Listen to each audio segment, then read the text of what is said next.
మీద మనము దీర్ఘాయుష్మంతులు అవుతామంట. ఎంత ఆశ్చర్యం! ఆయుష్ పెంచుతాడు దేవుడు, ఆయుష్ని పెంచుతాడండి, ఆరోగ్యాన్ని ఇస్తాడండి.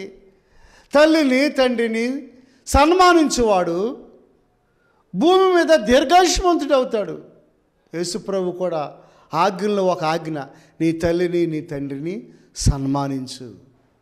అట్లాగే యోసేపు చిన్ననాటి నుండి కూడా తండ్రిని ఏం చేసేవాడు? సన్మానించాడు. తండ్రి మాటకు లోబడ్డాడు. తండ్రి మాటకు ఏం చేశాడు? లోబడ్డాడు.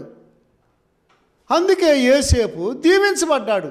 లోబడకుండా ఎలా దీవించబడతామండి? మనం భక్తి చేయకోకుండా ఎలా దీవించబడతామండి? బైబిల్ చదవకుండా, ప్రార్థన చేయకుండా, పాటలు పాడకుండా,